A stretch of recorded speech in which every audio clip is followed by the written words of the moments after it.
Farmers' Day is a very crucial day in the history of farmers, and this is the day that has to be celebrated in terms of realizing the resilience of our farmers and the support the farmers have endeavored, to support, the country and the world.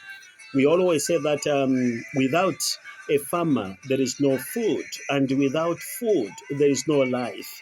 And over years, we've seen the resilience, we've seen the commitment, we've seen the support that these men and women are giving it all, in terms of sustaining our lives.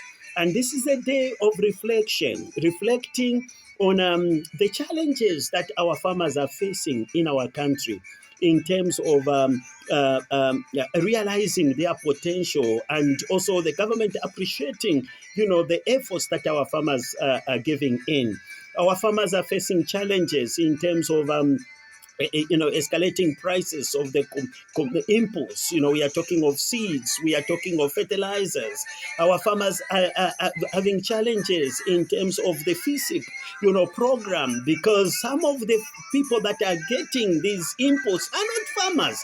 And these are things that are very known to every one of us. So as we come together, what is it that we can do differently as a country? To policymakers, what is it that you can think differently to affect the smallholder farmers in our country? For over all these years, farmers have been small. A larger percentage in our country, our smallholder farmers are still small. What is it that we can do differently as a country so that we transition our farmers to emergent, to large scale, farming, instead of the numbers still remaining small? And these are the farmers that have a dependency syndrome on the government for them to sustain their farming endeavors.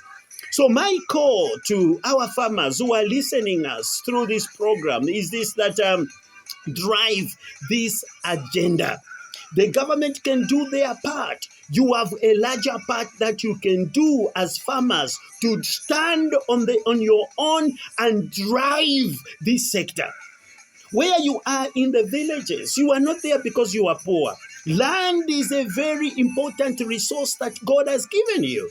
So where you are there. God blessed you with your land to sustain and contribute to the sustainability of the agricultural sector. This is my call to farmers. This is the time you need to look at the strategies that you have used all these years, and look at your failures and find solutions within your communities on how best you can tap into the potentials that lies in your area. And the conservation agriculture is the only way that can sustain your farming endeavors. So we call upon all the farmers in our country, despite the loss, the mess that we've gone through the past years. Let's think about conservation agriculture. Is the only way that will be able to sustain our farming endeavors.